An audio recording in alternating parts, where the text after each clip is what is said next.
I'm Connie Stolo. I am the chairman of the Education Committee for the Winchester Seniors Association.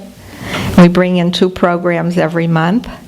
This is our next to last program. Our last program for this year will be on May 20th, and Jane Blair will be back to speak about American Art 2, American Art from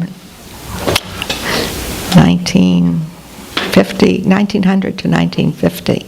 And then next fall, she's going to speak about American art from 1950 to the present. If you've never seen her, she's really good. I recommend her. We are supported by a very generous grant from the John and Mary Murphy Educational Foundation. You probably know a lot of other places in town that are being supported by that group. They are terrific. I'm going to tell you about Gary Highlander. He earned his PhD at Boston College. His advisor and dissertation director was the noted Boston historian Thomas H. O'Connor. Dr. Highlander is currently an independent scholar who specializes as a presidential historian. Gary is an adjunct professor of history and education at Framingham State University and Stonehill College. Gary is also a frequent presenter at library forums, historical societies, senior living centers, civic and professional organizations, as well as a public affairs commentator on local cable news. Please join me in welcoming Dr. Gary Highlander. Well, good morning, and thank you for turning out on such a terrific day. And on behalf of the Roosevelts, thank you very much for coming. And I think at the end of our conversation about Eleanor and Franklin, you won't be surprised if I tell you right up front that my doctoral dissertation was on Franklin Roosevelt. All right, so I'm an FDR guy all the way, and I'm a Tom O'Connor guy. And this gentleman introduced himself to me as a friend and schoolmate of Dr. O'Connor. And what a terrific man he was and still is in many ways. And he remains gentle on my mind. Without Dr. O'Connor, I never would have finished my dissertation. So thank you, Dr. O'Connor. And one more thing about Dr. O'Connor is that when you're in your 30s and 40s and you move out of the house and your neighbors are there and you knew them when you were in 4 and 5 and you always knew them as Mr. and Mrs. something, and now that you're older they say, please call me Tom or call me Jerry or call me Mary, and you never can, because you knew them when you were 5 or 6 and they're always Mr. and Mrs. And that was Dr. O'Connor. For years he would say, Gary, please call me Tom. I said, I cannot call you Tom. You're Dr. O'Connor or Professor O'Connor, but I cannot call you Tom. And that was the kind of man he was, and that was the relationship that I had with him. With regard to cable, I did my cable last night. It's not up here at all. It's down by Stonehill in Easton. And what a surprise, because I missed my April appearance. We talked about the Midnight Ride of Paul Revere.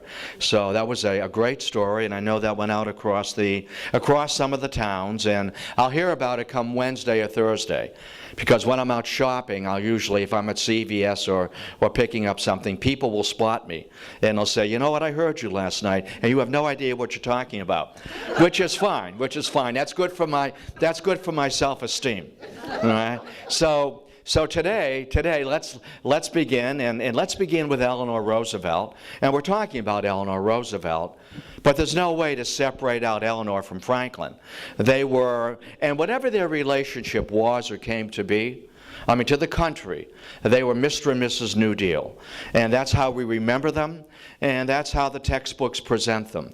So let's trot out, Mr. and Mrs. New Deal.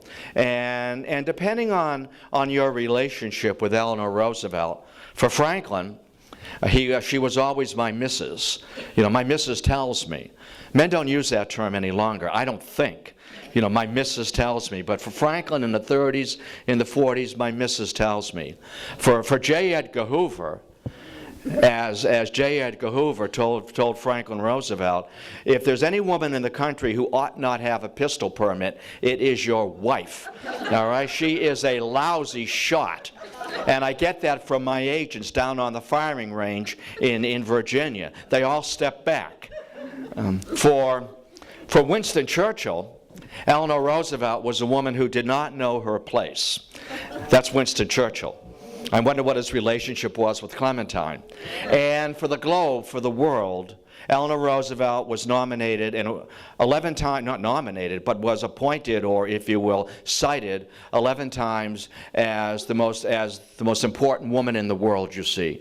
And so Eleanor Roosevelt came a long way from a troubled childhood to being the most revered woman in the world, and voted so 11 times in a row. Here is a remarkable woman whose entire life was a process of self-discovery and helping others. You know, the pleasure, if you will, of being useful. So let's start our storyline out here with Eleanor Roosevelt. Eleanor Roosevelt was born in 1884. She remembered as a youngster slaying down Fifth Avenue. Now, how about that? She died in November of 1962.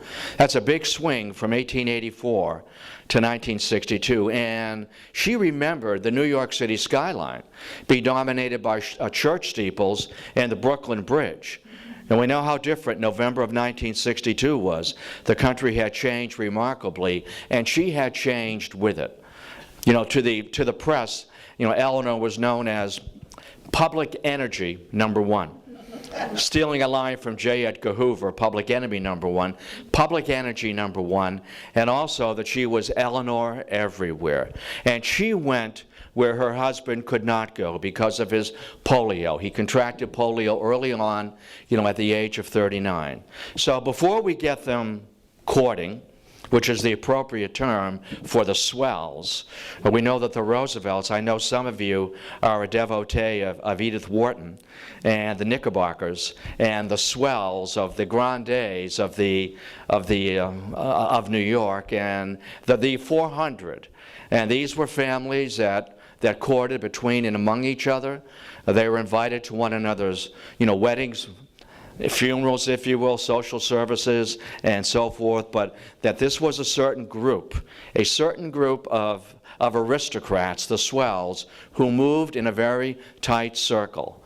And it was only a matter of time, you know, that Elliott Roosevelt, the youngest of the Roosevelt boys, a handsome, dashing, elegant man, would meet Sarah, and they married, and this was a natural aristocracy, if you will. Sarah Livingston, one of her descendants one of her ancestors had signed the Declaration of Independence. Another had sworn in George Washington. Remember, the first capital was New York City. So she was to the manor born. I like saying that phrase. She was to the manor born. Eleanor Roosevelt to the manor born. And it was only a matter of time, you know, that they would marry and have children and join the swells, or, if you will, contribute to the children of the swells. Eleanor's dad, Elliot, absolutely doted on her. As Elliot told Eleanor that, you know, you love everyone and everyone loves you. And she was a happy, happy child. When one looks at her photographs early on at the age of 4 and 5, she's looking right into the camera. Those downcast eyes aren't there yet. She's looking right into the camera, and she's smiling even with those protruding teeth. And that lovely blonde hair is bunched up on her shoulders. And I love everyone, and everyone loves me. She adored her dad. And what she did not know about Elliot is that Elliot played too hard and worked too little and had a severe drinking problem. And eventually this will lead to a family intervention where Theodore Roosevelt, you know, the older brother, President Theodore Roosevelt, eventually, you know, President Theodore Roosevelt, there will be an intervention, you know, and Elliot will have to go away to a sanitarium to get well. And Eleanor, at the tender age of 6 or 7 or maybe 8, of course, she never understood this. She knew that father, was not well, and he would come home, and they would write, and she treasured his letters. Eleanor Roosevelt always carried her dad's letters with her all the time when she traveled, bundled up with a nice piece of string. They were her talisman, her good luck charm. You know, my father's in these words. And some of us do that today, don't we? You might wear a ring or a brooch that, you know, your mother had worn or your grandmother, and they're there. You carry them with you in your pocket, you know, or maybe around your throat. And guys do that as well with other objects. And for Dad, I always wished, Eleanor, that I could have seen my father one more time. You see, what had happened to Elliot is that, as I said, he played too hard and worked too little. And he was always down at the country club playing cards and riding the polo ponies, and he rode too fast. He was a reckless rider. And one time he was thrown and he broke his leg, and it didn't heal properly. It had to be rebroken and reset. And he fell into an addiction. Not only did he have an alcohol addiction, he could pack away the whiskey, you know, but also the painkiller, the laudanum. And laudanum, which one could buy over the counter, a toxic mixture of aspirin, opium, and sherry. How about that with your breakfast? And on the laudanum, and then on the alcohol, on the whiskey, and he just drifted away into a drug and an alcohol addiction. And as I said, he was incarcerated, he was institutionalized, and he never came home. And when Elliot died, Eleanor was told, you know, that he died in a carriage accident. You know, that he was thrown from a carriage and a fractured skull, and he never recovered. Not true.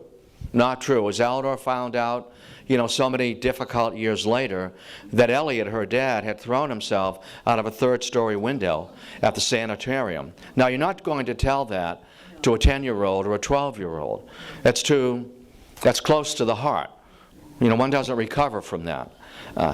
Eleanor's life was an entire process of self-discovery and gaining a sense of self-esteem and worthiness. Her mother, Anna, her mother was a beauty. Her mother-in-law was Sarah. Anna was an absolute beauty, a cotillion queen. And Anna would look at Eleanor as if, who is this youngster? This is my child, you know, with the weak chin and the protruding teeth. This is my child.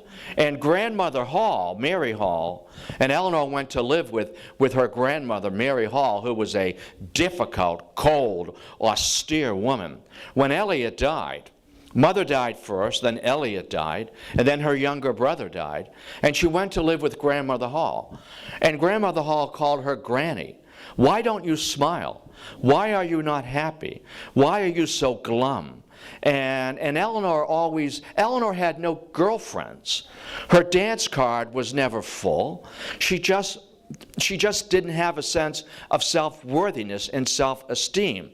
She always approached you in a very apologetic way, as if, excuse me for wishing to speak with you, pardon me for bothering you, I'm really not important, I really have nothing to say, but. And Grandmother Hall, Granny, why don't you smile? And Grandmother Hall ran a tight ship. There was no conversation at the dinner table. There was no reading in bed at night. There were no games to be played. Cold baths were the rule in the morning to get you up and moving. She was a good, tough Episcopalian. So was my grandmother, who raised myself and my brother for about 4 or 5 years. You know when an Episcopalian is angry? They talk like that. They talk like that. And Margaret, boys, whenever we heard boys, she's counted the cookies again, all right? There are cookies missing. Boys. So I can relate to that very quickly.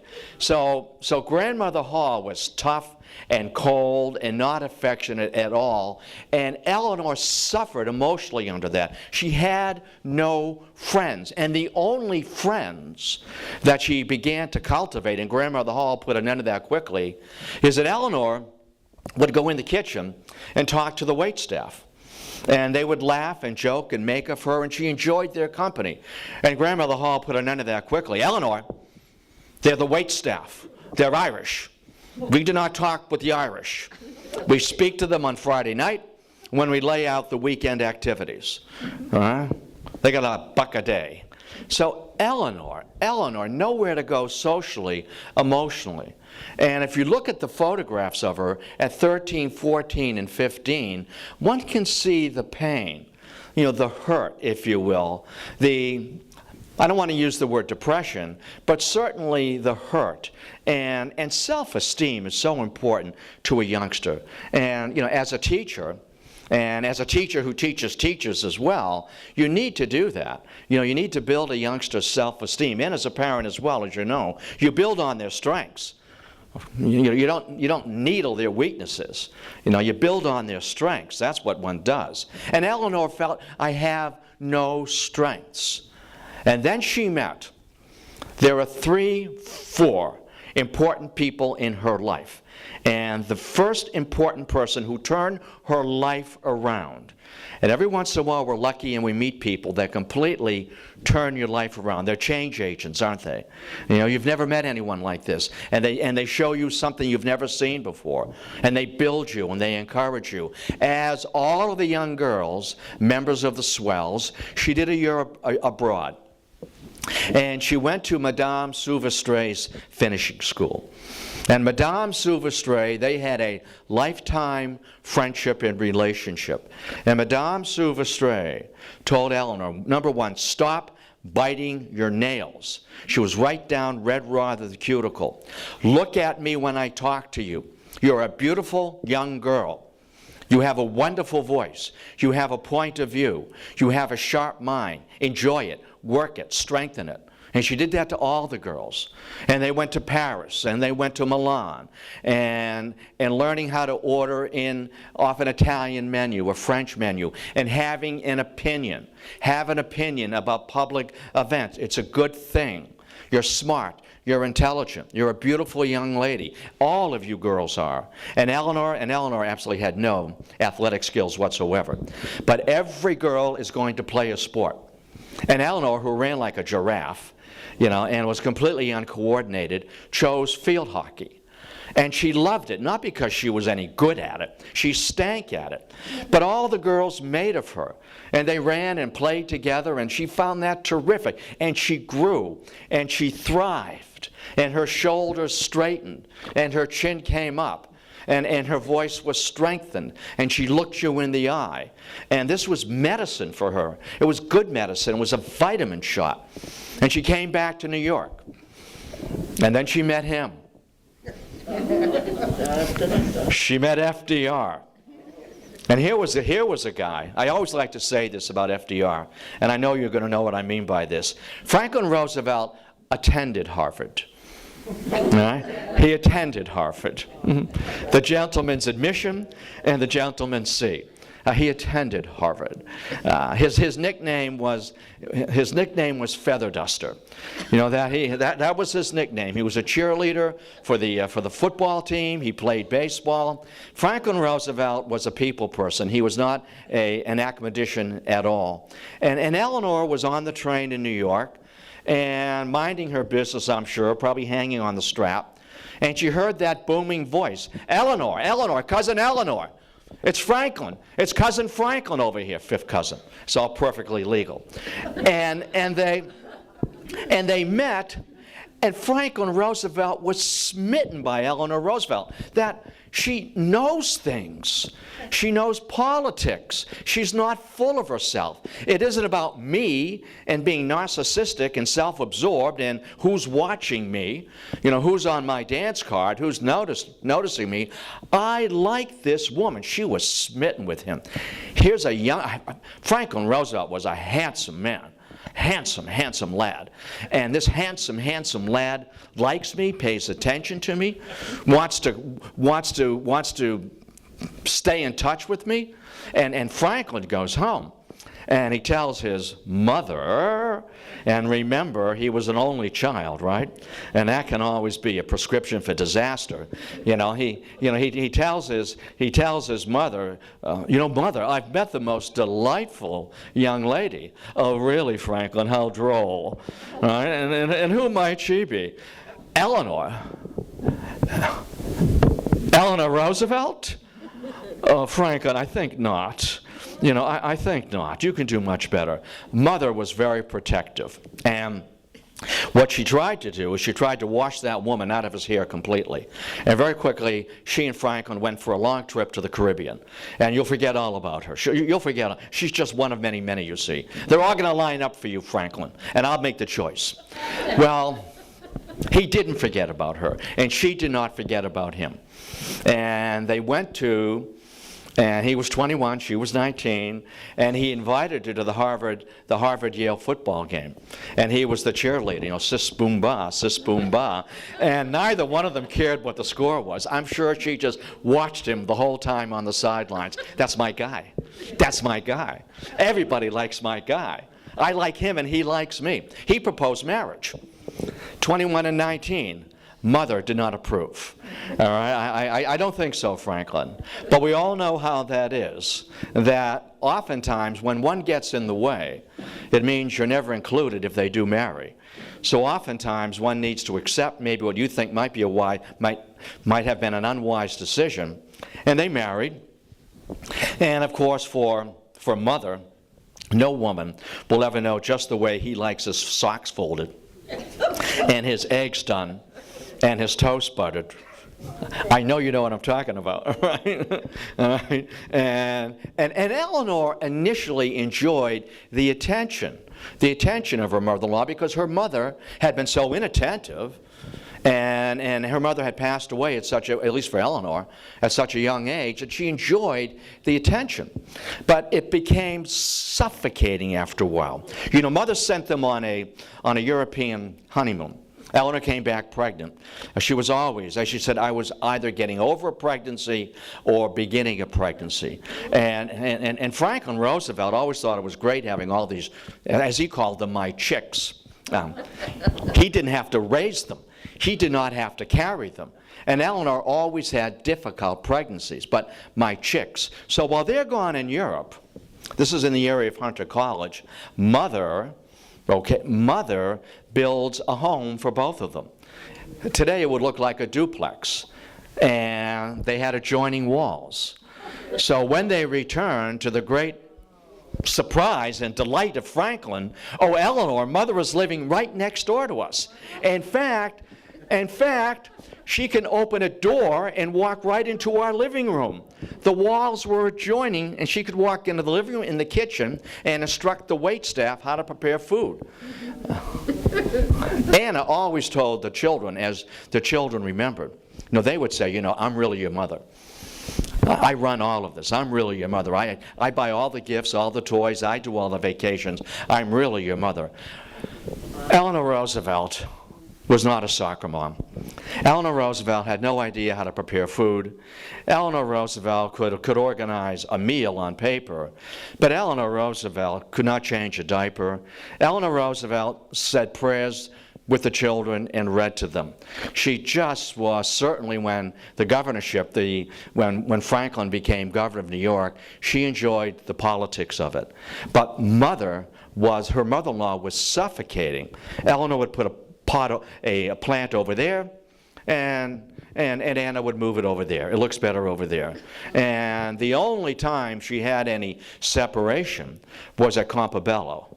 And she enjoyed going to Campobello because I'm away from that dreadful woman who is a suffocating mother-in-law. I can't move without her saying something or talking about the children. And for Franklin, she felt that he would get it. And he didn't get it. Eleanor, Mother's just trying to be helpful. That's all. She built this wonderful house for us. She just wants to be helpful. Well, yeah, but she's suffocating me. And for Franklin was never on time, forgot birthdays, forgot appointments, forgot to pay the bills, and Eleanor will take care of that. And he would rather go golfing on Sunday, than go to service and have a nice meal and talk politics. And they began to become somewhat estranged, and he found her less fun. Then he remembered her, sis boom ba, when I attended Harvard, you see. So, I know. Franklin, Franklin became the Assistant Secretary of the Navy under Woodrow Wilson at a very tender age, and this is where the relationship, began to diminish. This is when, in the occasion, where Eleanor found the letters. The love letters from her private secretary, from Lucy Mercer, soon to be Lucy Rutherford, Lucy Mercer, to Franklin Roosevelt. Franklin was overseas. He had fallen ill, and he actually had pneumonia, and that he sent his luggage home. And Eleanor is a very dutiful wife, and she was. The luggage came, and she opened it and began to put his clothes away, and she found the letters. She found the love letters from Lucy to Franklin, and it was clear that they were close, they were in love, they had been intimate, and that Eleanor offered divorce. And Mother stepped in, and Mother said, absolutely no, Franklin, for 3 reasons. One is that Lucy is a Catholic, and that's never going to happen. A Protestant and a Catholic getting married, not in these days. And I know you remember that problem. All right, that's never going to happen. Secondly, you'll never have a political career as a divorced man. And thirdly, Franklin, I'm going to read you out of the will. So I'm not quite sure how that played out. But certainly there was a trifecta working there: Catholicism, politics, and you're out of the will. So whatever the relationship was or came to be, that they pretty much now ran in their own circles, and all the love, all the romance, all the trust, went out of her life, vis-a-vis Franklin Roosevelt. And she began to cultivate her own circle of friends, and we know the rest of that story. Franklin Roosevelt was elected governor in 1928, the year before the great crash, and as the governor's wife, she met the 3rd most important person in her life. We've got Madame Souvestre, and now we have Franklin Roosevelt, and now we have her personal bodyguard, a man by the name of Earl Miller. Earl Miller was the most manly man she'd ever met. And I'm not implying anything. There was no physical relationship at all. And by now, Franklin's in the wheelchair. At 39, he contracted polio. I've always maintained, and I know that I'm right on this, I know I'm right, that polio deepened Franklin Roosevelt. It deepened him. It matured him. It deepened him. And it led him to believe, and this is true. It's true right in this room. It's true today, all time. It's true for all time. And that is, bad things happen to good people. All the time, bad things happen to good people. And polio at the age of 39, Roosevelt always believed that he would walk again. And that's why he spent so much time down in Warm Springs.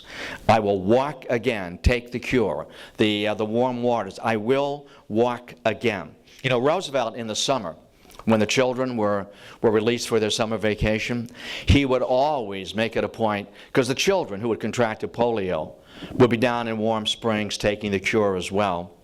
And he would make it a point to have himself, or wheel himself in a wheelchair, and to wheel in, if you will, and to see the children so they could see him. And he was so avuncular, and the Dutch uncle, and asking them how they done in the school year, and can I see your report card? Can I see a report you've done? Your promotion papers? And that's Franklin Roosevelt. I mean, he was a real people person. He also was very duplicitous, and well, obviously, presidents can't tell the truth a lot of the time. But the message to the children, without him having to say, to roll in there, full of cheer and goodwill and that booming voice he had. I mean, Franklin Roosevelt had a voice made for promises. I mean, people glued to that radio, right? Those fireside chats. He had the voice of a winner.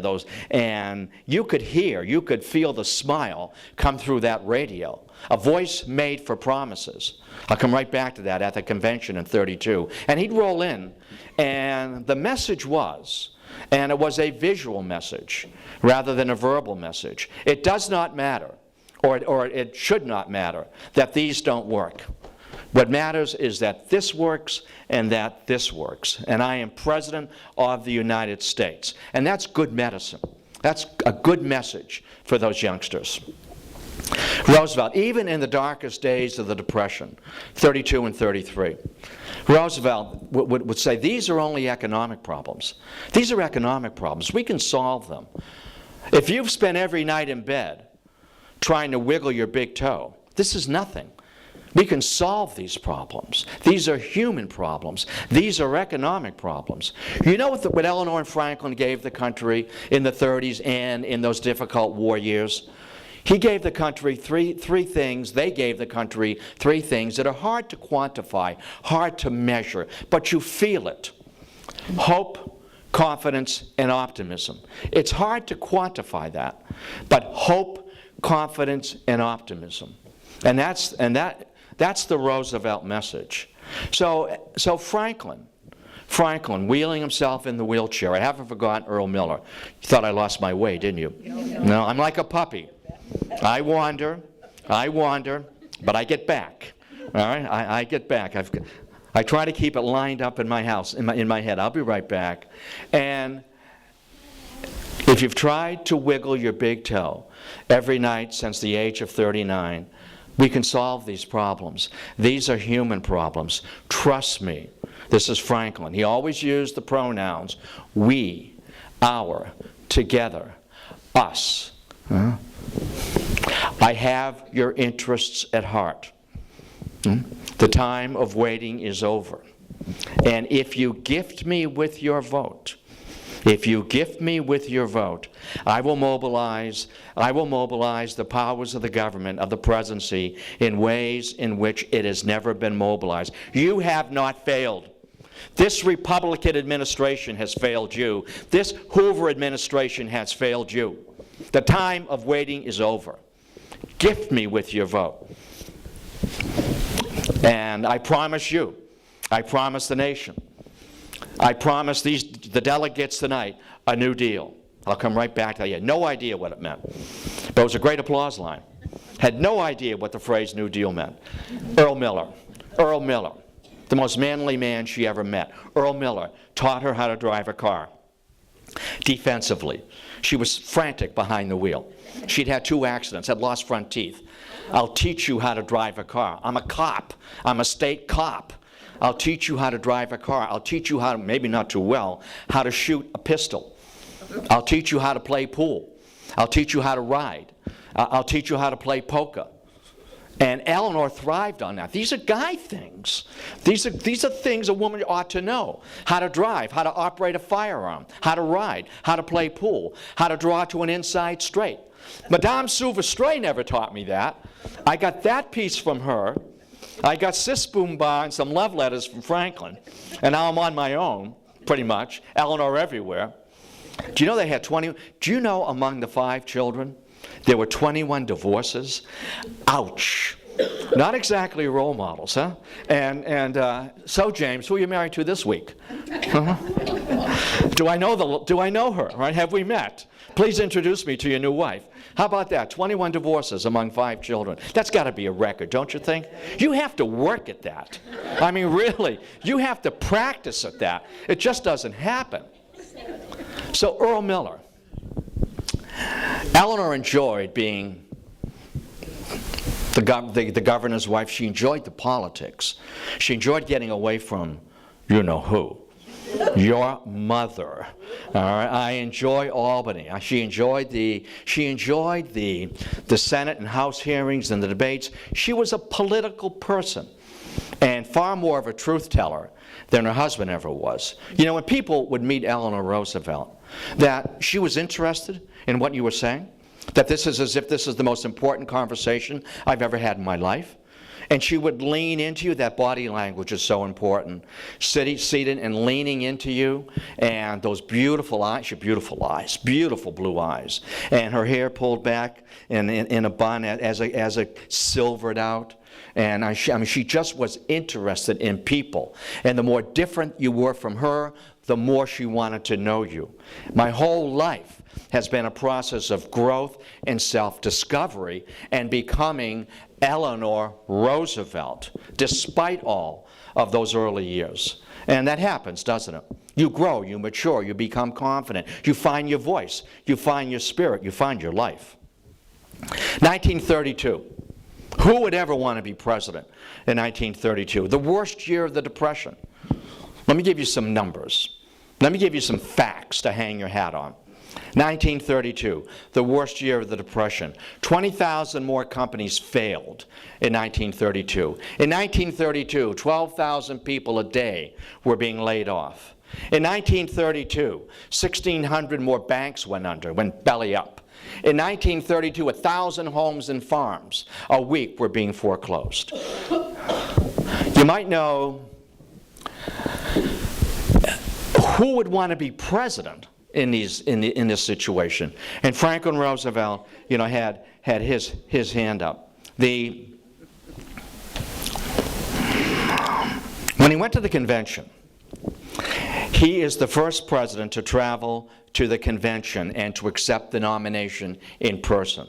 The protocol was that you were in the convention city. In this case, it's Chicago. You're in the convention city, and you're nominated. And then the party leaders would go to you and ask you, will you accept the nomination? And the drill was you would say, oh, be still my heart. I can't believe it. I'm thrilled. I'm so honored. What does it pay? For FDR, I want to be there. And I'm going to accept the nomination in person.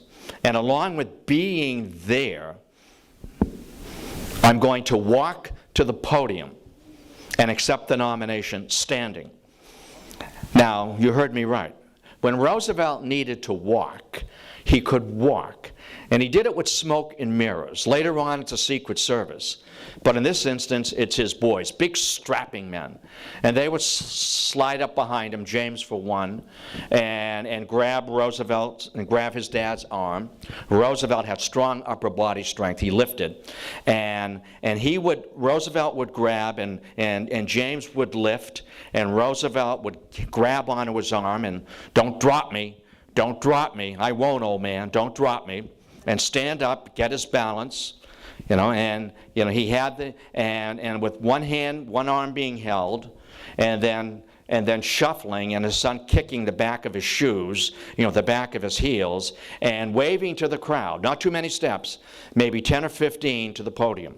The podium had to be nailed, bolted, drilled into the floor, because that's the only way he could support himself, by hanging onto the podium. And sometimes, and there were more than sometimes, where the podium wasn't anchored properly. And he would lean into the podium and keep right on going, and just hit the ground and, in all this, in his braces. I mean, he had 10 pounds on each leg. And what he did was, because it bothered people to notice that he was with the braces, he painted the bottoms of them black. And he always wore his trousers long. When's the last time you heard the word trousers? Kids don't know what trousers are. They know what sweatpants are, but they don't know what trousers are. I'm not complaining, I just love them, but it's interesting how things change over time. So FDR,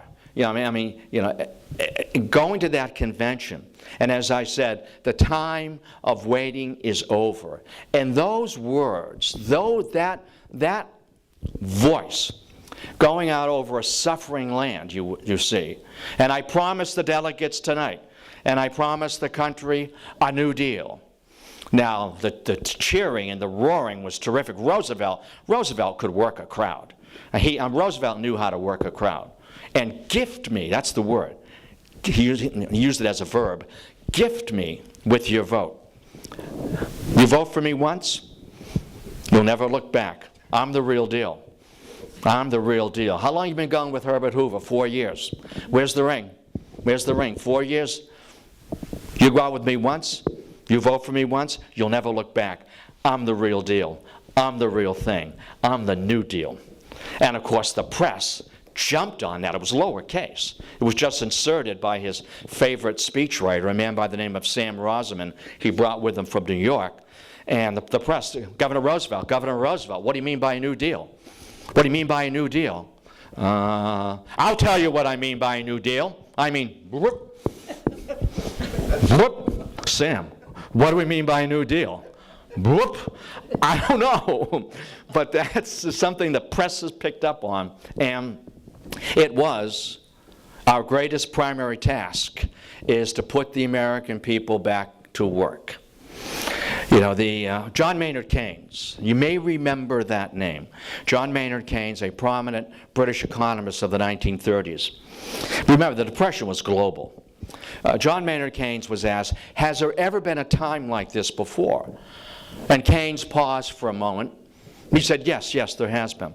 It was called the Middle Ages, and it lasted 400 years. So that's the sense of despair and hopelessness. The nation was not revolutionary. They were flat on their back. And that's why we said 10 minutes ago, for the Roosevelts early on, it's hope, confidence, and optimism. And at that first inaugural, and he told the cabinet, and Frances Perkins, Secretary of Labor, he brought her from New York, is the first woman to serve in the cabinet. He said, tell your spouses, none of you are going to the inaugural parties tonight. We're all going across the street as soon as the inaugural is over, and I've arranged for Benjamin Cardoza, Supreme Court Associate Justice, to swear us in, and we're going to work today. We're going to begin to ride herd on this today. That's the bad news, guys, and Mrs. Perkins. The good news is you all get an extra day's pay. That's the good news. We are going to work on this today. And to talk about the entire New Deal, that's a whole course. I mean, that's 15 weeks. You know, that's a term paper. You don't want a term paper, do you? All right, okay. That's a term paper. That's 8 books. You don't want to write essays on 8 books, do you? I know you don't. All right. So I'm going to simply forget all about that. But the New Deal, our greatest primary task, is to put people to work. And these are government-sponsored jobs. And there are 2 work programs. There are half a dozen anyway.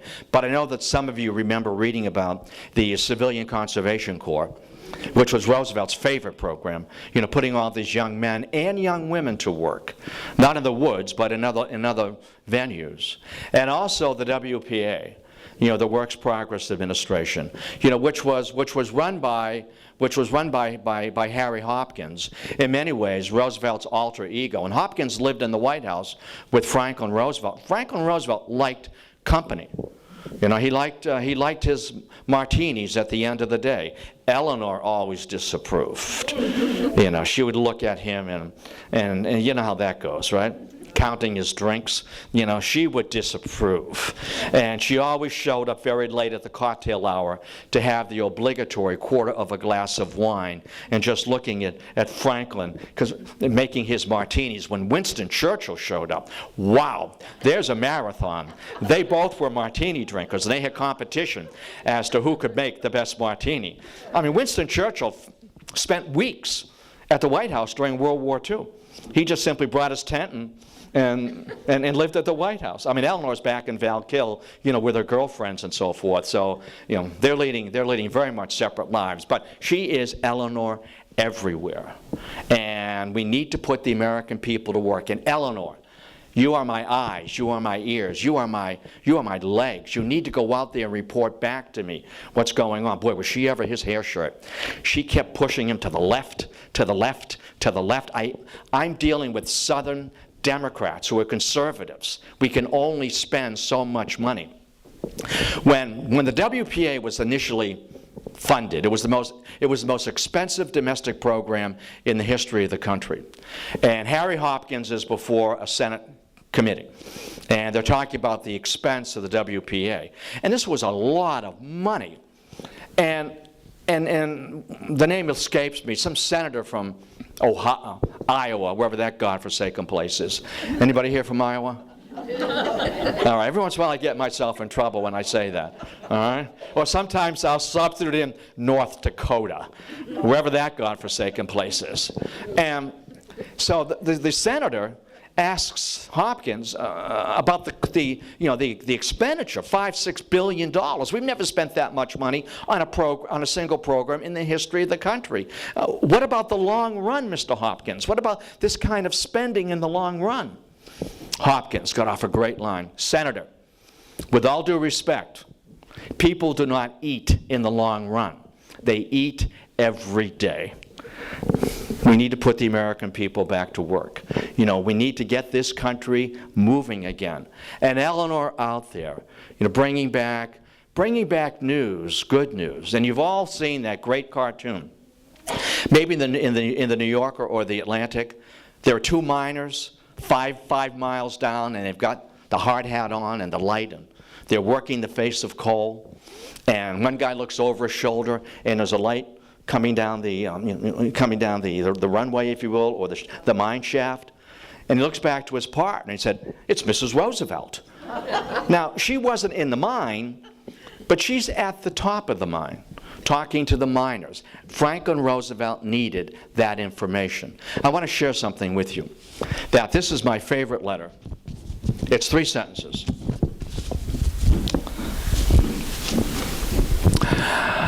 When you work in the Roosevelt archives, you come across lots of stuff. And this is my favorite letter to Franklin Roosevelt. Roosevelt received thousands of letters every day. He had to put 25 people on in the White House mailroom. There are jobs for you. Herbert Hoover had 3. Nobody wrote to Herbert Hoover. Who wants to write to this guy? Where's the ring? But they wrote to FDR. My favorite letter to FDR. Now, I'm going to read this slowly, and let me grab my glasses. And imagine that this farmer, let's go back on, that this farmer believes that Roosevelt, there's been mail call, all these canvas mail bags have been trundled into the Oval Office, and Roosevelt has wheeled his chair over. He's opening them up, and he's gone through each letter individually and read them and said, "Help this man, help this family, act on this." It didn't happen that way. It doesn't matter. Perception is more important than truth. Letter. Dear Mr. President, this is just to tell you that everything is all right now. The man you sent found our farm all right, and we went down to the bank with him, and the mortgage can go on for a while longer. You remember I wrote you about losing the furniture too? Well, your man got it back for us. I never heard of a president like you. Now that's connecting up with we the people, isn't it? I never heard of a president like you. And that's FDR. And I know that there were tens of thousands of people who thought that he was a communist, that the New Deal was the Red Deal, that this is the end of democracy, that he's that man, that cripple in the White House. He's going to ruin the country. Roosevelt knew that. He read that stuff. But he looked at his voting record. When Roosevelt won in '32, this is against an incumbent president, 57% of the popular vote. He carried 42 states. He had majorities in that Congress in January of '33, plus 22 in the Senate, plus 191 Democrats in the House. I mean, he had coattails the width of a Logan Airport runway. I mean, here is a man who's a world historical figure. And he and Washington and Lincoln always are at the top of that presidential pyramid, aren't they? I mean, here's a guy who, as I said, was a world historical figure. President Roosevelt, for so many Americans, was one word. So when he passed, and everybody knew it was coming, I'll get back to that in a few minutes. So Eleanor at dinner parties, she knew after a while, because she was always on Franklin to push him to the left, spend more, and so forth. And after a while, she knew, and he knew that all he heard was wah, wah, wah, wah, wah, wah. Sometimes in class, you can just tell students all they're hearing is wah, wah, wah, wah, wah, wah. So I know it's time to put a period and say, I'll see you next week. or I'll see you on Friday, because they're not hearing anything anymore. So I'm spinning my wheels. But I like to talk. I've got a Scrabble, an unplayed Scrabble game in my head. I have all these tiles I still need to turn over. So what Eleanor would do, when she set up the seating arrangements, because she knew that Franklin liked, well, a younger woman with a different voice, and she would set up the seating arrangements. Young women, attractive young women, who shared her politics, you see, sitting across from the president, to his right and to his left. And in his ears, it isn't wah, wah, wah. It's, what a brilliant idea. I'm going to write that down, and I'm going to pass this along to my Secretary of the Agriculture. Thank you very much. And if you have any more brilliant ideas, please call my secretary. I'm going to act on this right now. And Eleanor said, make sure he hears this. Make sure he hears this. Where Eleanor wanted to go, she wanted to visit the troops. Not in Europe, because they were getting all the coverage. The troops in Asia felt in many ways they were second-class citizens, if you will. I want to visit the troops in Asia. And Eleanor really got on Franklin's back on this. And he said, and so he called up George Marshall. And Marshall said, Marshall, one of the finest men ever wear the uniform. And Marshall said, absolutely not. Absolutely not. There's no way my admirals, my generals want the responsibility of the First Lady in a war zone. Absolutely not. Eleanor refused to back off on this one. I am going. I want to go. I want to visit the troops. So when the commander-in-chief calls you up and says, my missus really wants to go, you know who signed your paycheck. All right, I'll work it out. So Eleanor went. She traveled 23,000 miles, lost 30 pounds. She really enjoyed that. And she did not ask for any privileges. She went as a representative of the Red Cross. And she wore that crisp blue-gray jacket and skirt and white blouse and the hat. She went to represent the Red Cross, and she requested no special privileges. I am taking what correspondents take in terms of weight, 44 pounds of luggage. That includes my typewriter. What a hit she was. And she wasn't looking for photo opportunities. She went through the wards from bed to bed to bed, you know, picking up the chart. You're on the men, son. Where are you from? You're on the men. You're going home. Where are you from? I'll write your mother. She wrote every one of those letters. I saw your son. He's on the men. He's doing well. His spirits are improving. She wrote every one of those letters. And as she would say, from my husband and myself, on behalf of a grateful nation, whatever the name might be. That's Eleanor Roosevelt. She was their mother, sitting on the edge of the bed. Their mother talking to them. What a boost. And when she returned, the admirals and generals, when is she coming back? When is she coming back? Well, she never did. But she did God's work there. And when is she coming back? And in 1944, actually, in 1940, Eleanor Roosevelt created the role of First Lady. She really did. I mean, she created the role of First Lady. Her own radio program, her news column. She gave press conferences, which were open only to women reporters. She was so far ahead of the curve. And in 1940, she thought she was going home. 2 terms and you're out. And the leaders of the Democratic Party came to Roosevelt and said, will you run for a 3rd term? War is coming. War's already broken out. And there's no safe port here. We're going to get sucked into this war. Will you run for a 3rd term? He said, absolutely not. 2 terms and you're out. Washington, Madison, Monroe, Jefferson. 2 terms and you're done. And then they changed the question. They changed the question. Mr. President, if you are nominated, will you accept the nomination? Now, there's a different question. He said, I will accept the nomination, but I'm not going to the convention. Ding-a-ling-a-ling-a-ling. Eleanor thought they're going home. She's packing. Ding-a-ling-a-ling-a-ling. Darling. He never called her darling. Would you go to the convention for me? What convention? Will you go to the convention? And will you accept the nomination for me? accept the nomination for me and make certain that the delegates nominate Henry Wallace as vice president. I need a new vice president. She thought they were retiring. When she showed up, she's the first woman ever to address a national convention. The delegates were furious. They wanted the old lion there, long in the tooth. They wanted to roar for Franklin Roosevelt. And it's Eleanor? But she accepted the nomination. Henry Wallace as vice president. Wendell Willkie, who ran a good campaign. Wendell Willkie, running in 1940, the Republican Party had a little brochure or a little button they wore. They referred to Roosevelt as the third-term candidate. And then on the button it read, "And we don't want Eleanor either." All right, so we're done with Eleanor Roosevelt. One in 40, one again in 44. And we know that in 1944, November, when the country went to the polls, Harry Truman's as vice president. And everyone knew that it was only a matter of time. We're really voting for two presidents here.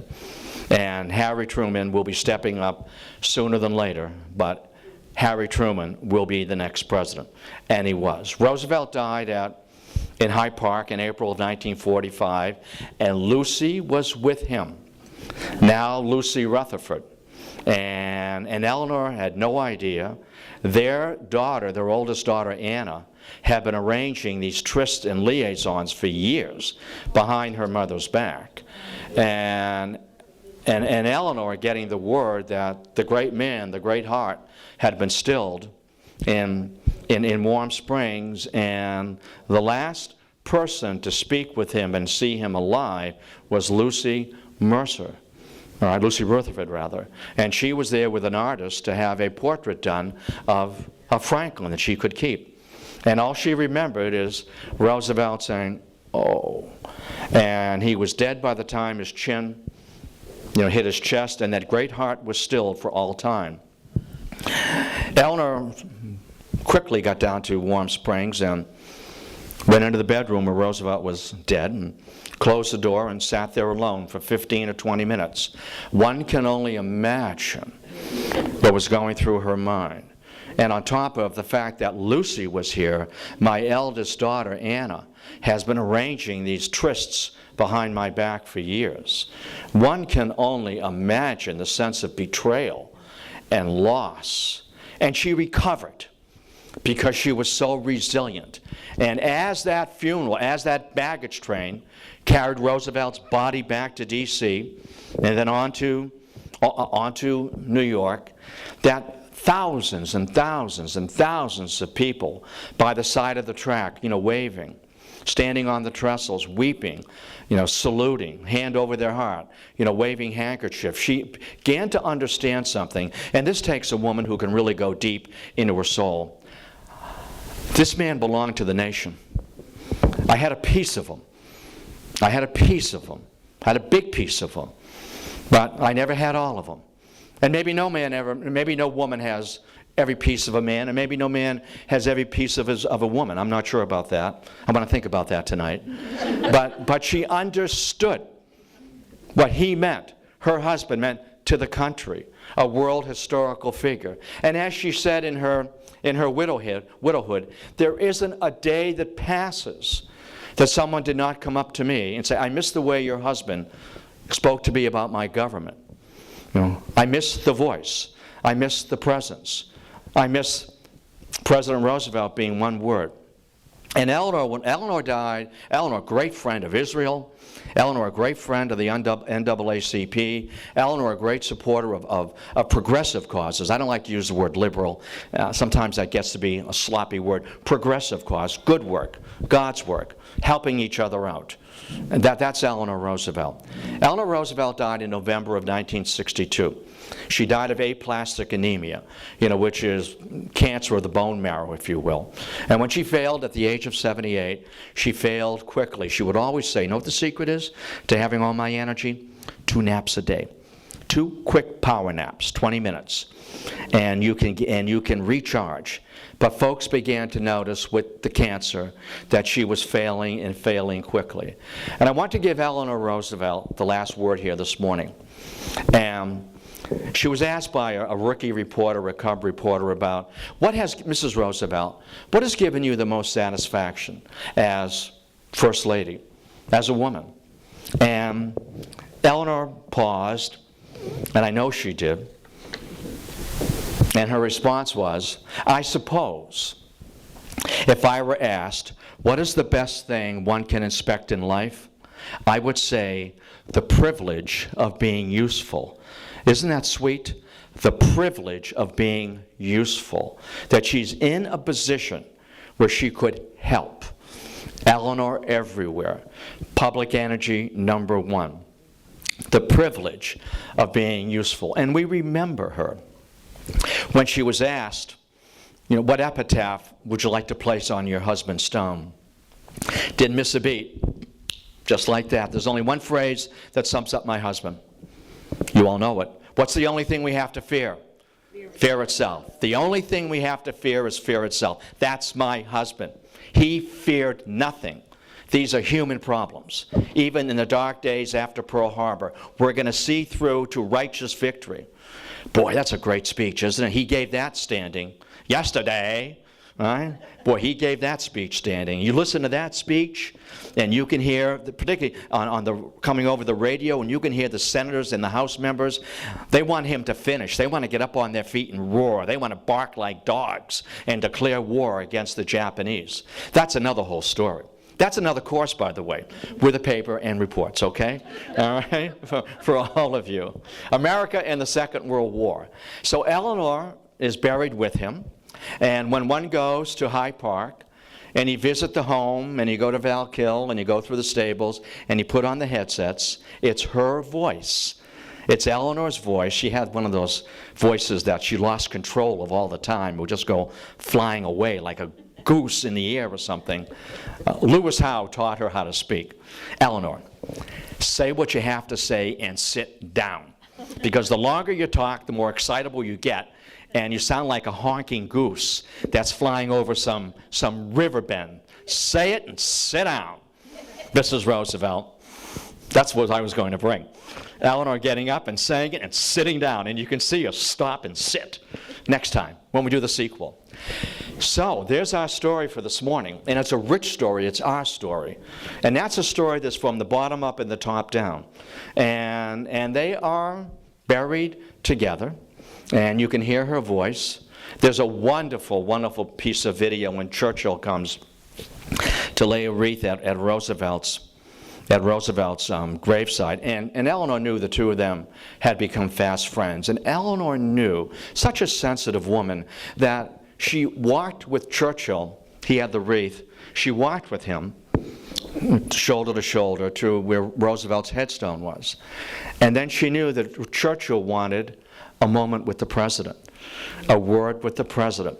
And she stepped back 4 or 5 steps so that he could have his moment with the president, a world historical figure. When Churchill heard the word that Roosevelt had died, he said, I felt as if I'd been slammed in the stomach with a fist. Everybody knew. But when it happened, like in our lives, you know it's coming, but when the phone call comes and that phone is ringing, you don't want to hear it. But you know what's on the other end of that call, right? And everyone knew, and Churchill knew. I'll end it there. I could go on for another 2 days. All right, all I need is intravenous. All right, and I can keep going. I can keep going. And you'll be hearing wah wah wah.